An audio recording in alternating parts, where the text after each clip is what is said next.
So it's very, very clear. You want to explore the TPC experience from the perspective of these students. Now, when you look at the footage, you'll see that I interviewed two students. That's awesome. And these two students are, or golfing, were golf students. They were part of our golf program, the female women's golf team. And so they got an opportunity to volunteer for the TPC, and they were talking about their experience of watching the pros and what it's like to be at a major from their perspective as students who were learning golf and getting better at golf on our golf team. All right, so that's what it's about. And then here the second part. I'm sitting here focused on using as much of and as best of. I'm going to talk to you about what that means. But this is about what it's like for the student volunteers to experience the TPC from their perspective. So you're creating this narrative that you're going to show people, and it's almost like inviting everybody to see the TPC through their eyes with the interview questions that I asked them. All right, so here we go. Number one, use at least 75% of the student interview footage from the students to drive this story. All right, so notice that what I'm not saying is that you have to use every single answer that they give. When you look at the footage, you'll see that I ask questions and they provide answers. And what I'm saying is that when you create your narrative, you don't have to use every single answer from both students. You don't have to use 100%, but you do have to use 75% of it, 3/4 of it. In other words, most of the footage. So I'm going to be looking for that. I'm not going to allow you to turn in a video to me where, for both students, you used, they talked, like used 30% of the stuff that they gave for the video that you're turning in. I'm not gonna let you take a shortcut like that. All right, so 75%. Doesn't have to be all of it, but basically it's most of it. The vast majority of it, 75%. So I'll be checking for that. Number two, use at least 60% of the total B-roll shots, and make the B-roll that you choose as relevant as possible to what is being discussed by the students. Before I read the whole thing, I will deduct points for completely irrelevant B-roll used, so think thoroughly about the relevance of the B-roll you select. All right, so let me start at the beginning of that. 60%. I took a lot of B-roll for this. I got many B-roll shots of all kinds of stuff here. I'm not saying you need to use all the B-roll. 60% of it, more than half of it, there is what I'm looking for that you choose, because B-roll is going to help you with telling this project. When you cut in B-roll, you're editing in the footage, just like the B-roll from, this is a whole lot more though now, but this is like the B-roll from the very first project where you cut in the Pringles can that was relevant, and them pulling out the chips and the B-roll from the can and eating it. We cut away from the main subject and we cut to that because it supports what's happening in the main, on the primary footage. And we just got an understanding of really good understanding of what B-roll is from the montage that we cut with all the UNF stuff. So you'll see all this B-roll is there. When the students are interviewing, the intention here is for you to, when they're talking, for there not to be just a camera shot on that person, that student talking during the whole time. Instead, while they're talking, you use video of what they're talking about that I've got, that I collected from the actual tournament. So for example, you're going to see one of the students answering a question about what it's like to hit a shot onto, I believe it's the 18th green. And I've got footage of golfers hitting shots onto the 18th green. So the expectation is that you use footage that's relevant to what they're talking about. They'll be talking about what it means to putt, to do little putts. You're gonna see, I got plenty of shots of golfers putting. So that's what I mean by you got it, while they're talking, you just use the video. You don't have to use the audio of the B-roll shots. You're just overlaying the video while the student is talking, and you're using, short shots to do that. Now with your B-roll shots, remember the rule of thumb is for any B-roll shot, and you might want to write this down if you don't remember this from previous, is 3 seconds, 3-4 seconds. You don't want to use a B-roll shot that's shorter than that because it's in and out too quick. We still need time to process it. You don't want to use a B-roll shot that's longer than that because now we're, generally speaking, because now we're on a B-roll shot and we're just looking at the B-roll shot, especially if there's nothing going on. So some B-roll shots could be a little longer than others. I'm gonna leave that up to you to follow your instincts here on this first one, but just remember, your rule of thumb is roughly 3 to 5 seconds for a B-roll shot, per B-roll shot. There will be some times where you will show, like, say, someone putting while she's talking, while one of them are talking, and you might have to be longer on maybe 1 or 2 B-roll shots, maybe. It just depends on what you want to use, yeah. So you're overlapping it when somebody's talking? Yes. Okay.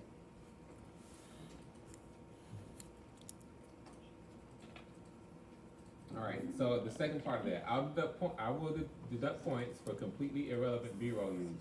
So, if someone's talking about putting and you show a crowd shot, that's irrelevant to what the person is actually specifically talking about. If they're getting, say, the specifics.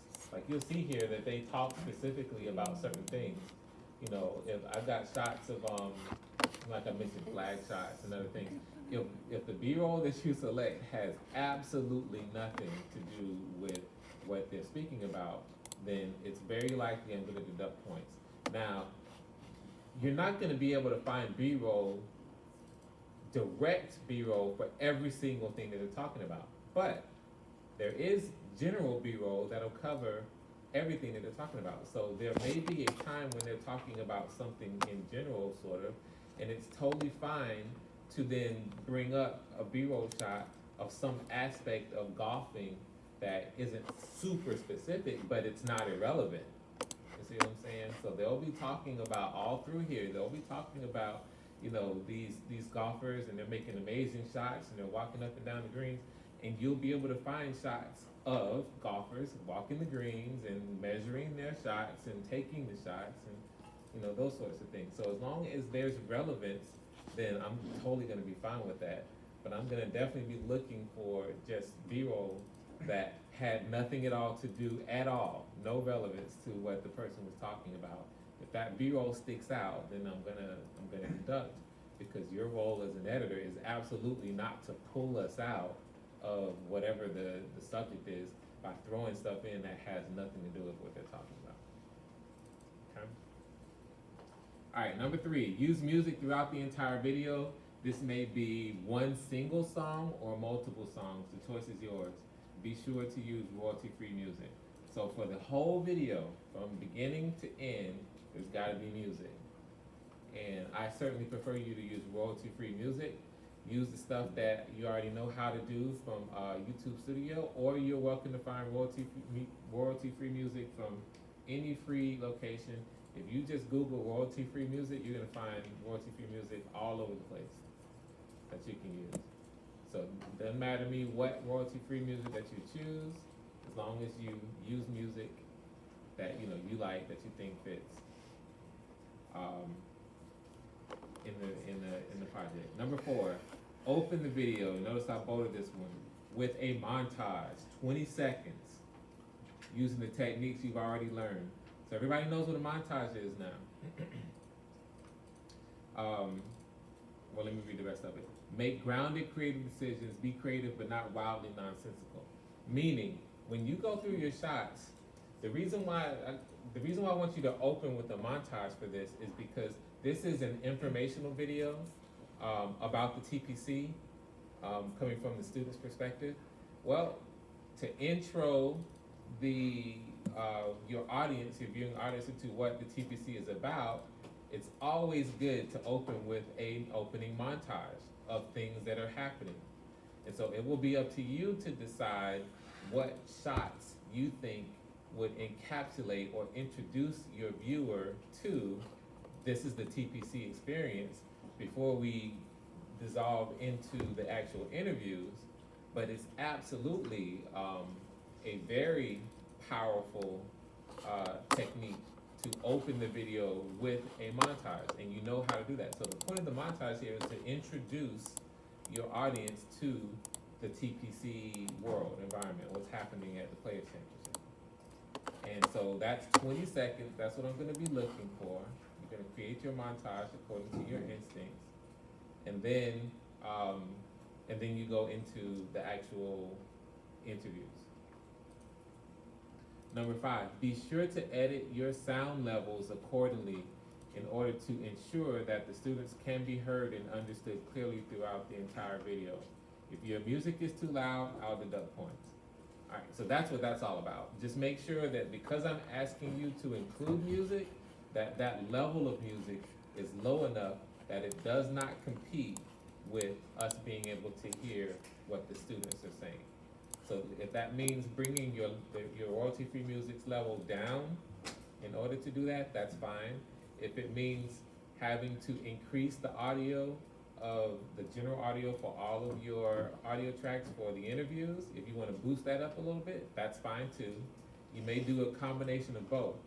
But the key here is that we need to be able to hear the interviewees clearly and that the sound cannot drown out our interviewees. All right, number 6, do not include any audio from the interviewer in the edit.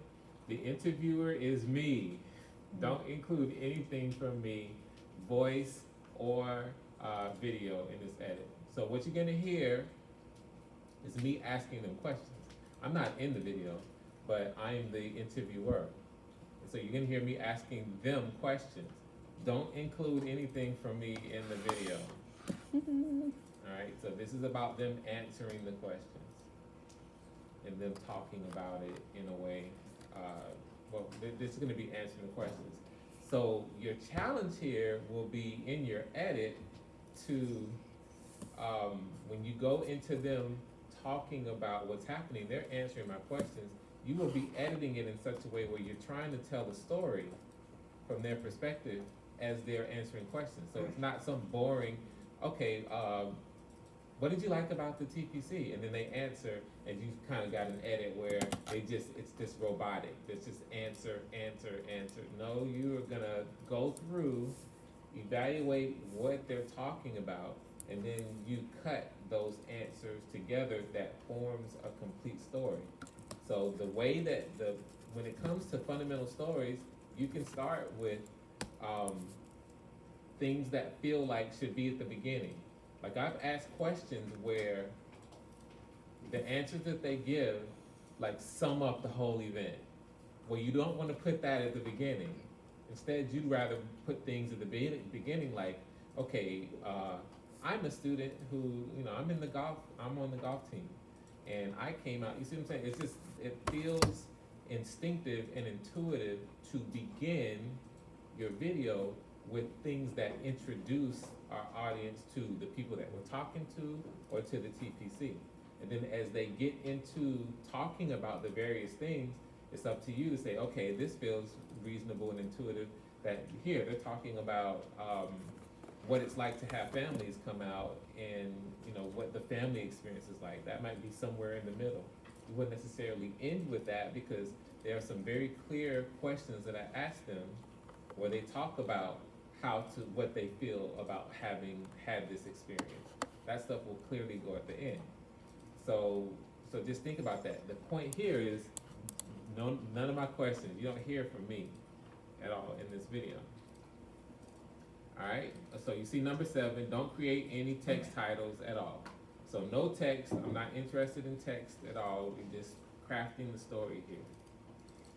The minimum running total time, once you finish this edit, is 3 minutes. So your edit can't be any less than 3 minutes, and it can't be more, your maximum total time, it can't be more than 4 minutes. Alright, so you've got like a really nice cushion here for a video like this. Minimum time 3 minutes, maximum time 4 minutes. As long as your total edit is between 3 and 4 minutes, you're good. Number 9, if you think it's necessary, you may have jump cuts in this video. If you have jump cuts, only have a few or less in the video. Alright, so I need to show you guys what a jump cut is. I know.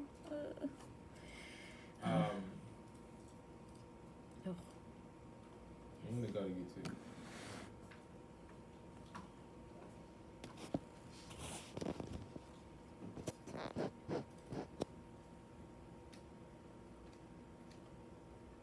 Alright, so we'll do film.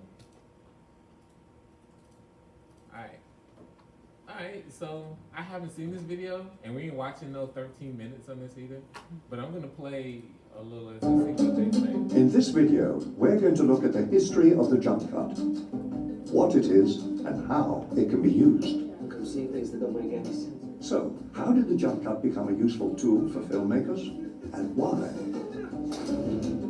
This is What is the Jump Cut? We're going to highlight 5 different ways directors and editors intentionally use jump cuts, from the purely stylistic, the visually comedic. Do I carry my high school diploma around with me? What do you do with your hair in the morning? What happens if there's inclement weather? What do you wear? Alright, so I'm gonna stop there real quick. That's a pretty good example, because we're in an interview setting here. Yeah. This is a movie, but he's doing an interview. So a jump cut is simply when you cut from the same clip to a point further in time where you've just broken up what was happening, the flow of the video. So here you'll see that in this case he's talking, and then we see an actual cut. It's an interrupting of that flow of time into the same thing, but later in the interview here. So they're going to talk about this in more detail, I'm sure. I haven't seen this video again, but hey, we're going to see it there. What do you do with your hair in the morning? What happens if there's inclement weather? What do you wear? Wait a minute. To Wait. different ways I'm going to show you directors the and jump editors cut. intentionally use jump cuts, All right, so you from the start purely with stylistic, the visually comedic. Do I carry my high school that's a diploma around cut, with me? or that What do you? that was a jump cut. Oh, You okay. guys saw that? Yeah. Yeah. So that's all. What I'm saying is, while we are learning, we are going to limit the use of jump cuts Dang it. Sucks. with our interviews. Jump cuts are not good. Jump cuts, when you're learning, are not good. Once you master and understand jump cuts, they can be used by filmmakers for creative purposes. But for there's nothing creative that we're going for here per se. That sucks. I'm interested in making sure that you understand how to edit without jump cuts first. Alright, so let's go play a little bit more of this and then go into jump cuts. What do you do with your hair in the morning? What That was happens another if jump there's cut. inclement weather? What do you wear? To the inherently dramatic. And at the end of the video, we'll give a couple of tips on how to avoid unwanted jump cuts. But first things first, what is a jump cut exactly? A traditional jump cut is when a segment in the middle of a shot is removed Yeah. and the two ends are spliced back together. This makes the shot feel like it jumps in time. Yep, Yeah. that's a jump cut. Boston rats. Now, to be clear, there is another way to create the appearance of a jump cut. This involves cutting together two separate shots with similar shot size and composition to create a jump cut effect. We're not gonna do that. In fact, I'm stopping here because I don't want to confuse the whole class going into all these different kinds of jump cuts, because they're talking about it from a creative standpoint, and I don't want to. I just need you to identify I need to identify for you what a jump cut is. So that's all it is. You're in the same shot, you're cutting a piece of it out and then splicing that together with nothing else. Now, what's gonna happen is when you're editing, there may be times when you want to hear, like maybe somebody said, or maybe there's a long space in between one of the interviewees answering a question. Or maybe they're talking for a long time, as you see, and you want to use this first part of what they said, and then right after, you want to use the second part of what they said. It's okay to clip that out and put those together.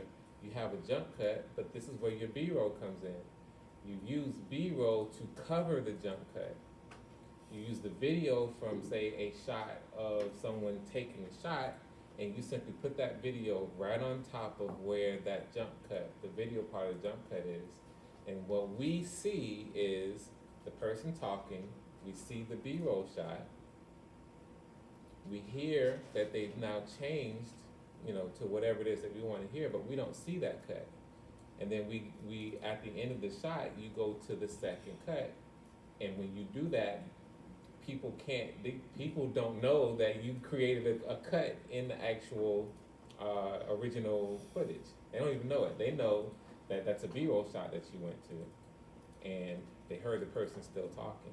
Because you can't audibly hear jump cuts unless you're cutting within the audio, like right in the middle of a sentence. So what if you can't cover it up at all? Is that a bad thing? You're gonna always be able to find B-roll to cover a jump cut. Okay. With this, especially with so much B-roll that I've given you. Yep. Now, here's the thing. What I give you here is that in the assignment here, let me go to it, Okay. about jump cuts. If you think it's necessary, you may have jump cuts. If you have jump cuts, have only a few, 5 or less for the entire video. So I will allow, if for some reason you hit on something where you need to hear the interviewee say something and it created a jump cut for whatever reason, I'll let you get away with 5 for the whole video inside this 3 to 4 minute video. But that's it. Okay, so I'm giving you a little bit of leeway on jump cuts. All right, number 10. Be sure to correct and enhance exposure and color as appropriate, and match the color and exposure of the shots as closely as possible. All right, so remember what I told you guys before about when you're editing, you're the final person that will see the footage and see the finished product before it goes out. So that means that if you do get in shots that for whatever reason are not shot properly, then it's up to you to fix those. In this particular case, that means exposure. It could mean color temperature might be different. I used 2 different kinds of cameras for this. I used a really high spec camera, Panasonic GH5S, and then I used these cameras because I took advantage of the incredible zoom that these cameras have. Because you're on a golf course and you're far away from the action, I was able to use the zoom in to frame up some really good shots from far away. But those 2 cameras give you different looking pictures, and they have different capabilities when it comes to certain things, a number of things, white balance being one of them. So after you've laid everything out, if you see that 2 shots aren't matching in terms of exposure, then you can bring the exposure to one of those shots up or down. The color temperature isn't matching exactly. You can change the color temperature of one or both of them so that they match more closely. If a shot just needs in general enhancing, it's up to you to be able to see that. Now overall, all the footage I got is well shot, so you won't need to go and you're not going to see anything that's crazy underexposed or crazy overexposed. The issues that you may have is simply the 2 cameras having different color temperature, and so you're cutting B-roll and it may not necessarily match depending on what camera I shot the B-roll with. So just, the thing here is that it's up to you to try to make your shots match after you've selected what you have on the timeline as much as possible, so that it doesn't look like it's shot with different cameras. It looks like it was all shot with the same cameras. And that's not too hard. No, you said it's close. Let's see. Number 11, if you use any shaky footage, use Premiere's Warp Stabilizer tool to make it stable. No shaky footage will be allowed in this edit. This is a big one. I'm going to explain this one now, and I'm going to show you how to use Warp Stabilizer. All right, so number 1, shaky footage. We already told you the number 1 thing is stability.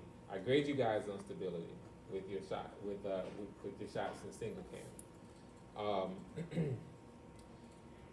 When I went out and shot this stuff, most of the shots are stable. However, because the Panasonic FZ80s have this incredible zoom, and you put that onto a tripod that's not a secure tripod, and the cameras themselves are really light, when you zoom all the way in, any experienced photographer will tell you, the further you zoom in, the harder it is to have a stable shot. It's shaky. And so we get out there, and I'm using our cheapo student tripods to get our stuff, and you'll see I'm zoomed in, but then you'll see that, like, if I need to actually have hands-on to follow a golfer or a golf ball, and you're zoomed all the way in at max, it's going to be an inherent shakiness there.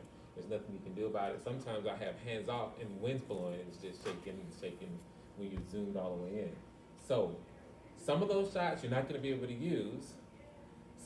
Many of those shots, you will see that it's shaky at the beginning because I'm rolling as I'm getting the shot. I get a nice smooth shot in the middle, and then it's shaky at the end, but you only can use the middle portion of the shot, and maybe that's a little bit shaky. But some of these shots are just flat out shaky. So if you decide to use a shaky shot, then you must use the Warp Stabilizer on it, which I'm going to show you what that is, which stabilizes your shots. So what I won't accept on the edit is a shaky shot, even if that's what I gave you to work with at the beginning. You're the editor. It's up to you if you're going to use it to make sure that you use it and correct for anything wrong with the shot. So I'm going to show you some examples. I might as well show you that now before I get to number 12. All right, so I'm going to pull up Premiere Pro now, and I am going to create a new project. I'm just going to call this a TPC example. And I think it's going to go where it needs to go.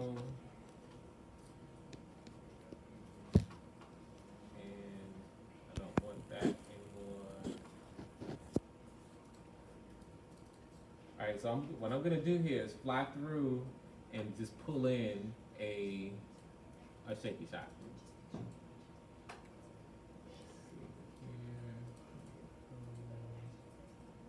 Footage, TPC raw footage. Let's go to the first one. All right, I'm just gonna fly through and find a really shaky shot.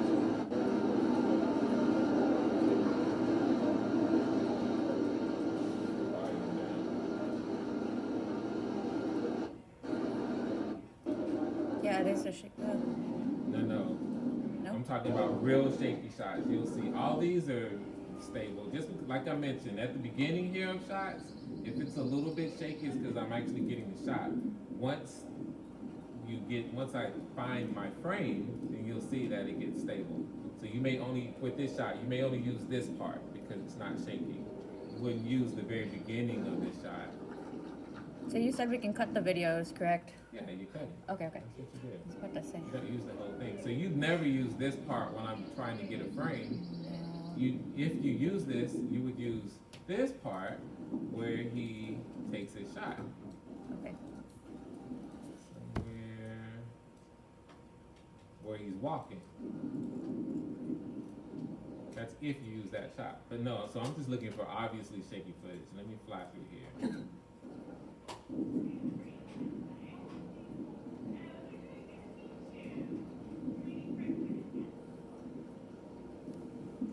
This is me.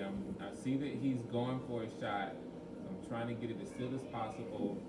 I'm gonna follow that. That's not really shaky, so nope. I want a shaky shot.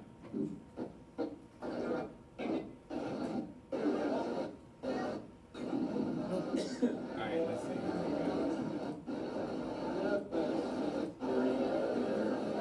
Nope.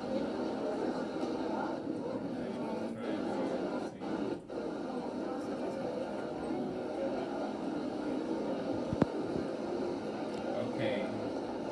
This might be one. Like very shaky. It looks so shaky. Is it just the way you're holding the camera? That's why it's shaky. Okay. I guess.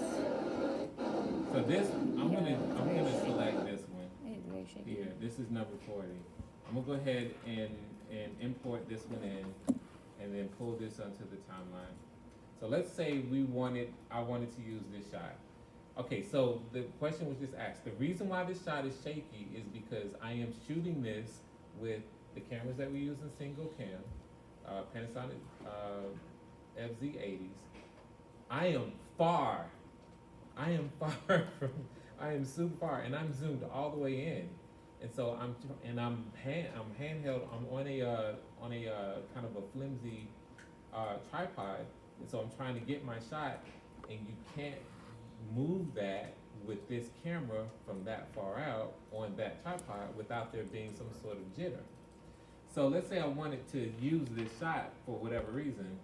I would use, let's say, here at the beginning, I definitely wouldn't use any of this part of the shot because I'm getting the shot.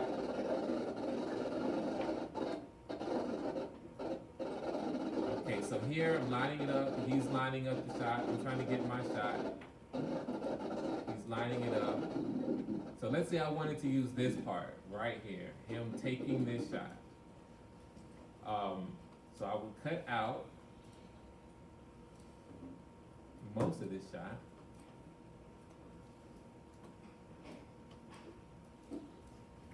Let's play that. And let's see how much. So just so you know, I would never use this entire shot. I would just have him taking that shot. I wouldn't follow that ball, but I'm gonna leave this in here just to show you. So here, this is a well-framed shot. You've got a golfer here using rule of thirds composition, facing the proper way. You guys know this from single cam. All this is your negative space, and this is a wide shot. You got a decent amount of headroom. You got symmetry in the frame. So this is a good-looking shot. We could use this shot. The problem with this shot is the jitter. The shake, it's not inherently stable. When you do this, you see you got this little jittery from the wind blowing. You can hear the wind blowing, so you know it's wind. Play that again. You guys hear that? And then I'm trying to follow the shot. So I have shots that have more shake here, but this has enough shake that I wouldn't want you to use this shot without stabilizing it. So, how do you stabilize shaky footage? You go in and you go to effects, you go to video effects, and I could look for it. It's probably stabilization, but it could be, but I'm just gonna, I know, I've already told you what it's called, so I'm gonna search for it. It's called Warp Stabilizer, and all I did was type warp, and then you see it in distort here, and you see Warp Stabilizer. Warp Stabilizer is the tool that you would use to stabilize shaky footage. So when I put this on now, remember I guess I'll go ahead and let this do its thing. I just threw it on there without changing anything yet. And so we'll see what this does, but you can go in and change, just like you can change any effect, you can go in and change the parameters of what you want to do. I threw it on, and then you saw that it started out red, and then the program went in and did the calculation. So let's play this now.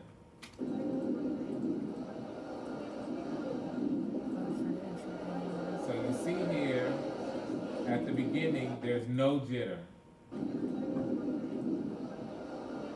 And he took the shot. But the problem with what Warp Stabilizer did is we can't see the golf ball. It changed the framing, which is part of what it does.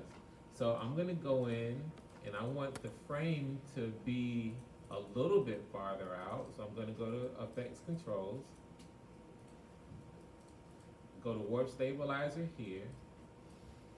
And you see the automatic controls that it plays. It's got a smoothness of 50%. You got the borders here. You got an auto scale, stabilizing auto scale here. I want to take that off the auto scale, and instead we'll do, let's see here. Instead of auto scale, which it gave me the scale here, it scaled it up 129%. Instead, I want to change that scale from 129% to a maximum scale of, let's just see what it looks like at 115%. Okay? Let's see what this looks like when I do that. So now you see, I see a little bit more of that ball. 115% may be a touch too wide. I'm gonna go 110, or not wide enough, should I say? I'm gonna go 110 instead. Gives me a little bit more space. See the ball there. And so now, the whole point of doing this is I've taken that shake out for this shot. Oh. Now, for me, I think a well-cut shot here, if I'm gonna use this, would be swing, you see the ball move a little, and then maybe you see a little bit of the zoom out to see more, and I'd probably cut this shot right here. So this is all I would use of that B-roll. And as you can see, remember I told you, B-roll shots, 3 to 5 seconds? This is 3 seconds and 20 frames, almost 4 seconds. Alright, and so something else I do is I would not use this audio, so I'm gonna get rid of that. I'd only be using this shot to cover the audio, to cover the video, so I would only be using that for that shot. And then if I use this shot, then I'd go to something else. Alright, so any questions on how to use Warp Stabilizer? That is the tool that you need to take away any instability, removes any shakes. If you decide to use any, I'm not saying you can use any, you don't have to use any of my shaky footage. I've got so much footage in here, footage that you can choose footage that's not shaky at all and be fine. But if I got a shot in there and it's shaky and you know you want to use it, you've got to use the Warp Stabilizer. So you don't have to use the audio if you don't want to for the B-roll? Correct. Okay. Most of the time, you're not going to use the audio. Okay.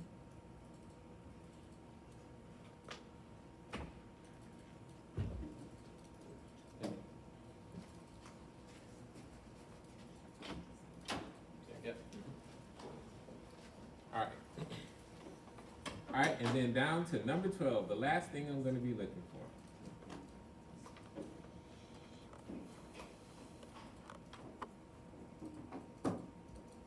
Alternate between the two interviewees as they respond to each question for this edit. That's big. All right, so what I'm saying here is that you got an edit, you got a story that has 2 interviewees only.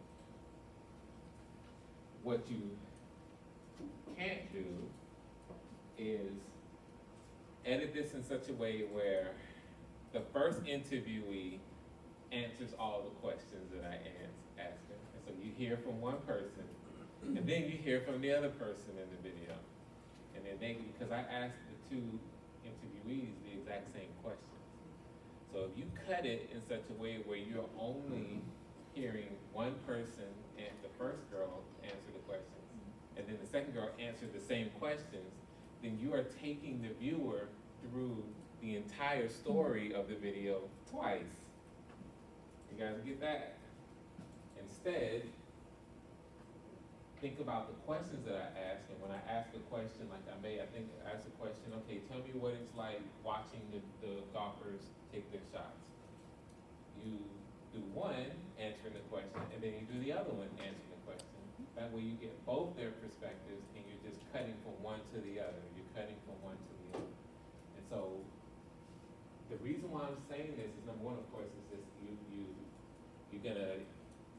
you're gonna make the viewer, make it boring for the viewer by telling the same story twice, but you're also making it boring for the viewer, or in that you've got two different perspectives on the same things, but you're not allowing your viewer to see both perspectives of the same thing. Instead, you're like, cutting the viewer off from seeing like someone else's. Like, I could have interviewed 5 people, and then you'd be cutting. You wouldn't necessarily use all 5.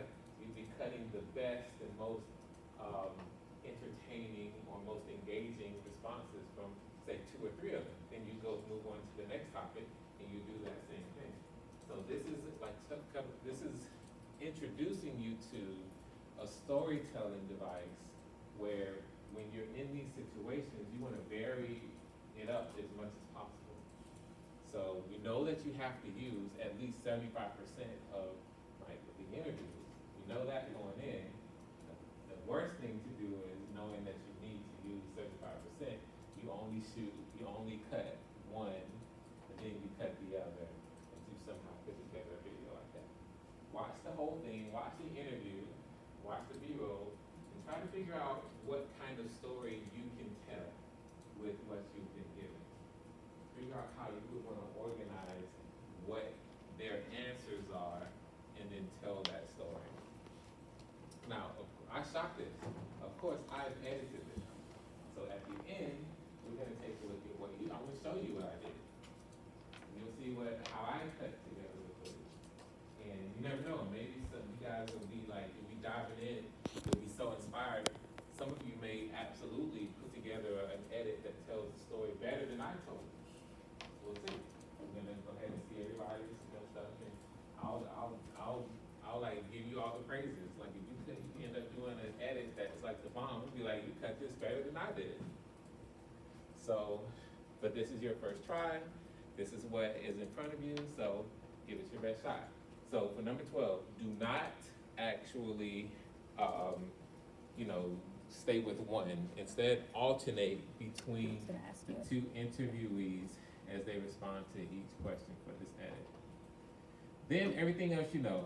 Once you finish the edit, again, you're not adding any titles or any graphic effects. You are adding music, but you're not adding titles and all that other stuff. Once you get your edit, then you export the H.264 file the way that you know how to do, and then upload that to the Canvas assignment, and there you go. So any questions about any part of this in terms of my expectations? Here's where I am to answer the question. Now, as far as I'm concerned, you can and should use this class time to start your edit.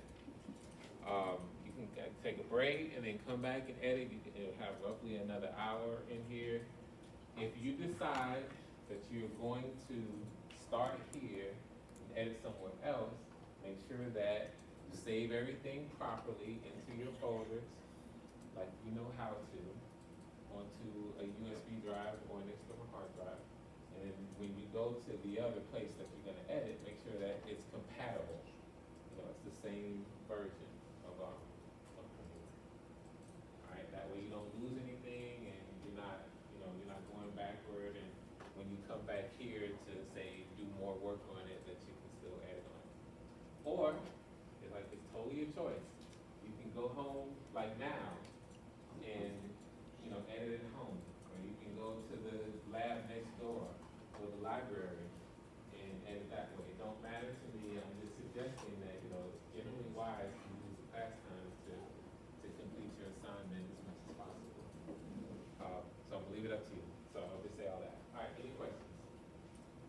Can you just go over 4, just one more time, but Number do you 4. want us to beat, like the beats like last time? Like how we Number had 4. it? Yeah, So you're creating a montage. okay. it's So, the same thing? so remember what a montage is. You're creating a montage. All a montage is your B-roll over music, and you're cutting that rhythmically to your music. Okay, All right. So you got your music. You establish whatever the rhythm is. You have your montage. It's gonna be cuts. You can use transitions if you want, like cross dissolves and stuff like that. You can be creative, but a montage is simply B-roll over music that, for 2 reasons usually. Creatively, in this case to introduce our viewers to TPC, or to condense time. In this case, it's gonna be a creative montage. So 20 seconds, that's what it opens with. oh, at the beginning, okay. And then for the interview part person's talking, gonna answer the first question, and then right after, they're gonna answer the same question. Yeah, you got 2 people answering the same questions. They answer them differently. So when you look at everything and you figure out how you wanna tell your story, Yep. figure out how you wanna cut those 2 to tell and narrate and kind of weave this story. Like, how does It's it up feel to to you. golf, and then interview one, and then same question, one by one? Yep, Okay. yep. And the audio is still mono, I think, when you go to, I don't remember how to do the, we have to So add I mono. forget if the audio is on a mono track or on a stereo track here, but I think I set it up so that it's mono. And I mean, you can just pull it in and Yes, and can we look just at like it see? now. Yeah, that'd be Hold on. fabulous. Oh, I'm not in the project. I don't Alright, remember. so let's see where that track is.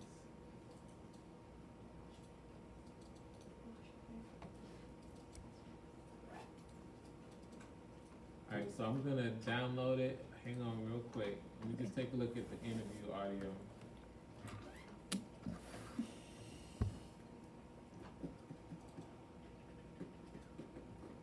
Alright, so this is the interview audio right here, Okay. or the actual videos. Oh, okay, I'm yeah. gonna download it.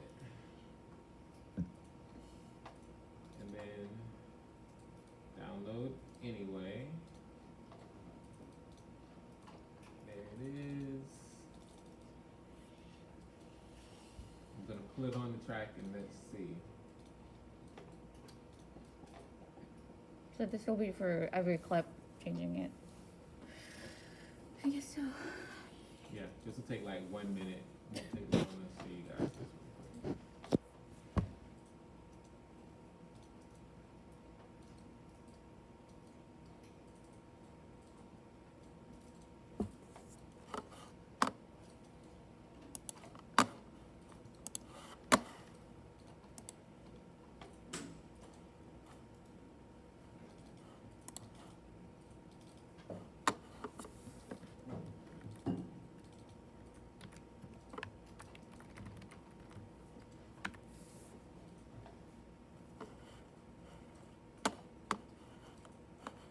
Alright, this one's still downloading.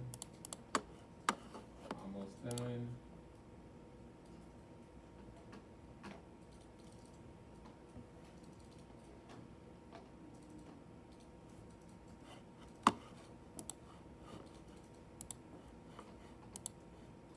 Almost.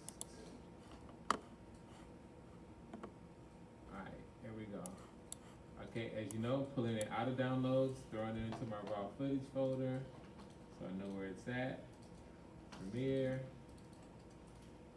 I'm gonna go get it in my raw footage. TPC raw footage, right here. Import it. Alright, so let's take a look. We'll go ahead and pull that on the, so that looks like a mono track. Let's play through it. Oh, so check this out. So here's something that might throw you guys. When you are actually, when you're starting out and you're creating your sequence, make sure that the first thing you throw in your sequence is this, the interview tracks. Because remember, the settings, the program will always set the settings to whatever the first track is that you throw on it in terms of the timeline. So here, I'm gonna actually delete this timeline, and I'm gonna create a new timeline with this so that it gives me the proper settings for this clip. And then everything else on top of that, the B-roll will now fit onto that properly. All right, so anyway, so here's my first interview here. You'll see this is the first one.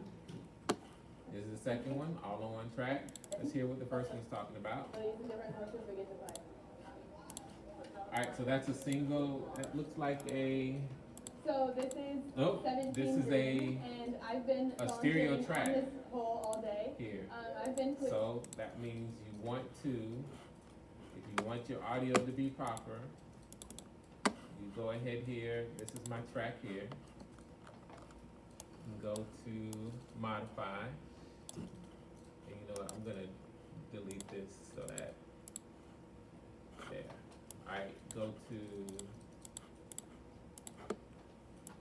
it's already there. Those are the interviews. So remember, modify, audio channels. Right now, it's a stereo channel with only something in the left. We're gonna make this a mono channel. There. You're gonna use the left as the source. And click OK.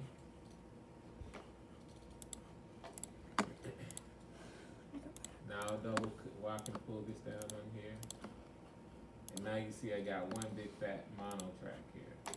When you play I'll that, be starting my junior year next year, now it's and both I've also been sides. on the golf team for 2 years. Alright, so everybody take that step. It's been a while, it's been so long since I shot it, I forgot that the mono is gonna be a track that does that. So make sure that you go in of your interviews track. It's the only track you have to worry about doing this on. And change this from the stereo track that it is to a mono track. That's all you gotta do before you throw it on. Well, this is it right here. Once you do that, then you throw it on, you got your. So you hear me in the background It's asking been questions. really fun. It's nice. I'm kind of away from home. I'm from Naples, Florida. So I get to be, Alright, so there you go. So here, and let me, you guys don't have to change the framing. So what I did here, this was deliberate between these two, is you'll see here that I framed up a medium shot of this person, Rule of Thirds composition. But here, my headroom is a little bit more because I was framing for the headroom for the trees on this shot instead. That was a choice. And then for this one, notice I gave her traditional headroom. So that it just adds variety between the two, so that since they're both being interviewed in the same thing, you just get a little bit more of the environment when you cut from one to the other. So you guys don't have to change anything about the shot in terms of composition here. But I just wanted to point that out to my single cam students. this tournament takes place and soon becoming one of the major tournaments is an incredible opportunity. Alright, there you go. Alright, so it's gonna be up to you to watch everything and then plan it out and execute your edit. Okay, so you did right click, you did mono, and modify, you did auto channels, and then pick mono. Yep. Is that for all of them, I guess? Mm-mm. Or is it just this one? Just this one, just the interview, Okay. just the interview. Alright, any other questions? Any other questions? No, that's clear. Alright, so don't forget to take this step. I'm gonna remind you right now, I'm gonna add that part in the assignment to change the interview track from stereo to mono.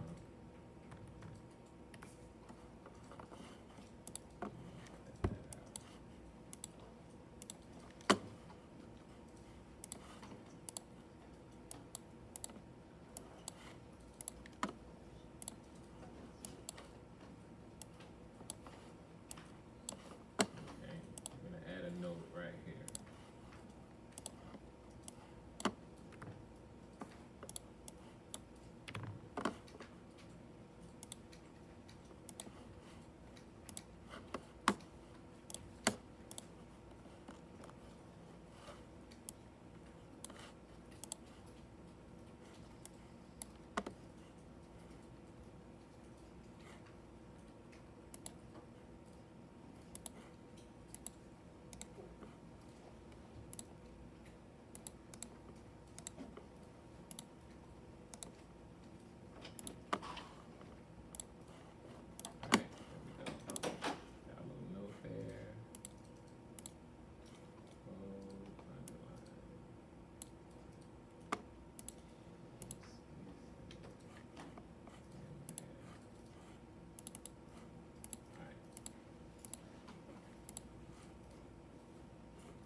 So the biggest thing that I probably would think everybody's doing right now, like right this second, is what? Huh? Cataloging. You're already downloading. You've already downloaded. Everything is probably into the system. The thing I'm probably expecting you guys to work on right now is cataloging all your sites, looking at them, naming those files, and cataloging.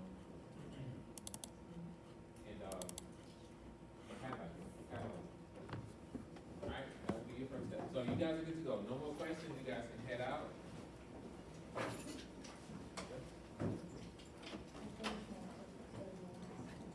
Go ahead. Oh, you did?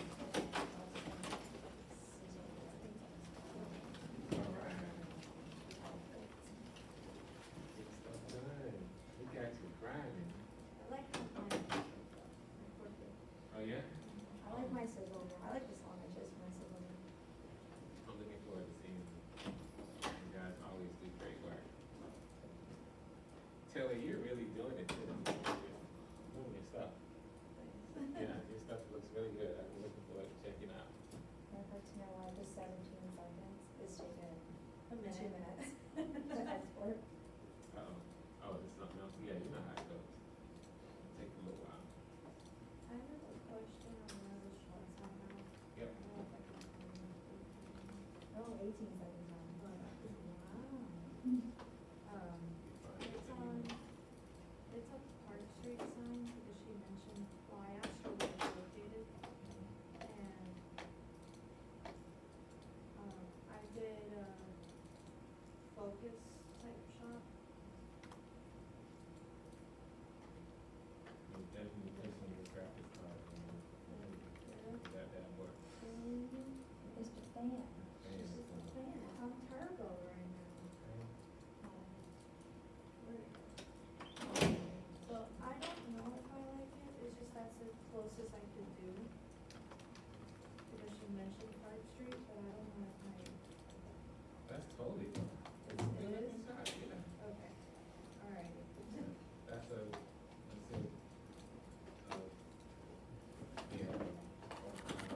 very wide shot of the sun, semi-composition, clean, looks exactly what, yeah. So far it's like, I did like what we did in the montage with the music. Oh, you did? Huh.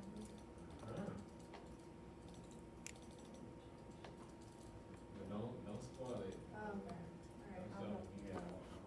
Alright. I'll check it out ASAP.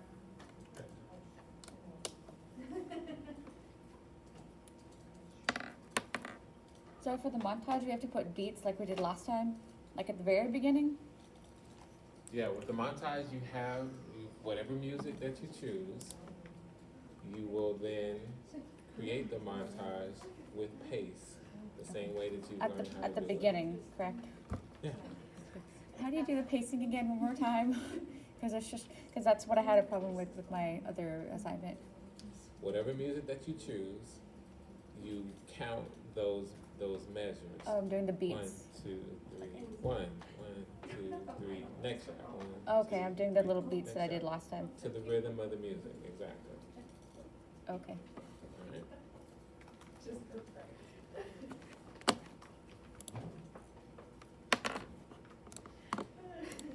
I told my Just to get this page out. my raw footage for this video. She was putting it into like her folder in the studio, and she's like, "Oh look," because she just put it in there to process. I'm like, Let me see "Is if it's that coming. the corporate video 43 minutes long?" Yeah. And she's like, "No, that's the raw footage." No, that's the raw footage, right? I was like, just reading Fran.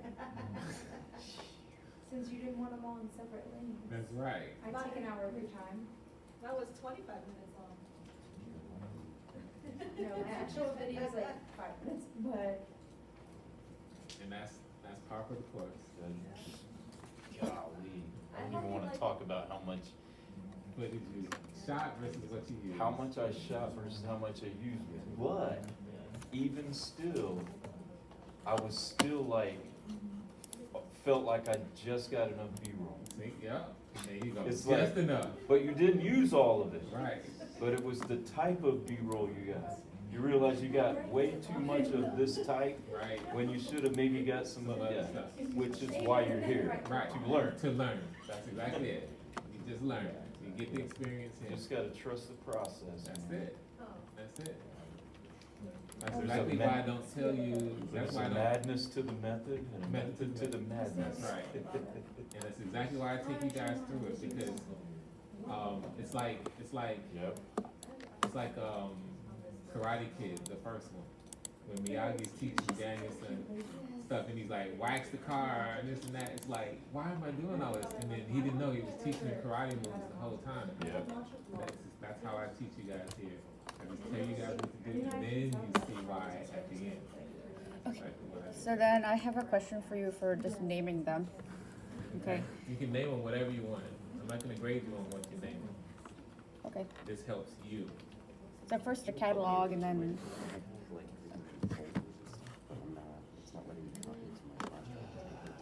Okay, yeah, let's, handle that.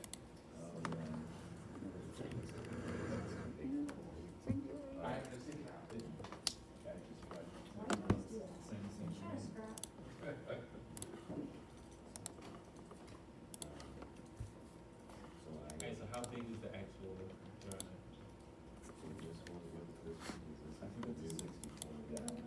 Okay, well, yeah, so first open that up. This is it right here? Alright, so what's the, yeah. Alright, so is this a drive right here? Yeah. Alright, let's check it out. Get info on the drive. And you got 61.5 gigs available. Take a look at this. Okay, no. This is formatted as an image docs, that's why. So what else is on here? Is there anything on this brand new, right? Yeah, because we found this, that it, there was no So here's what has to happen. You gotta reformat this. So, either, do you plan to only use this on Macs, or do you plan to use it on Macs and PCs? Just on Macs. Beautiful. Alright, so what we do here is we go to utilities. It's not down here. So we'll find it up here. Now we need to search. So, just type in utilities.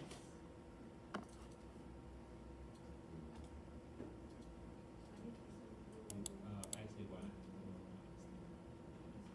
And we're looking for disk utility. Yeah. Alright, so, using this utility, we're gonna format this drive. You wanna name it, or you wanna still keep it named?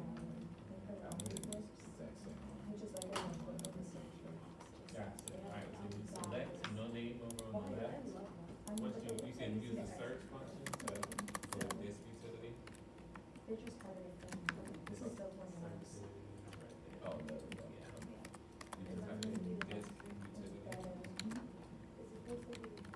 That's it, that'll pick me up, and then select your actual drive, that's it. So now, this is gonna wipe the drive, so make sure you have everything saved right here, so I can just transfer that. Got it. Alright, so you select the drive here, then you are gonna tell it, here, you can select erase, and then you can leave it no name or whatever name you want, and then here you're gonna change this to Mac OS Extended Journal. Yeah. So it's up to you if you wanna name it.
So you name it whatever you want to name it. If there's like a person standing and. So here's what you should do. Yeah, because. Look over all the B-roll footage first, so that you get an idea of all the different kinds of B-roll footage that's there, and then come up with something that makes sense for you with what it is. This is, all this B-roll footage is of different things that are happening on the golf course. So when you Okay. look through everything, you just try to make it a short name, something descriptive that you can easily identify what it is and remember what it is when you come back to it. So, golfer walking, golfer putting, golfer swinging, birds, birds on the golf course. Something that's really, really short and descriptive. And if you have more than one kind, like I said, you're gonna have 15 different shots of golfers walking.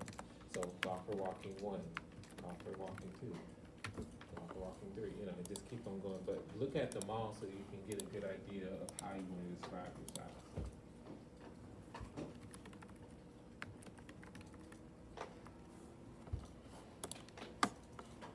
I'm glad you're teaching this because in Thomas's class, I always have jump cuts.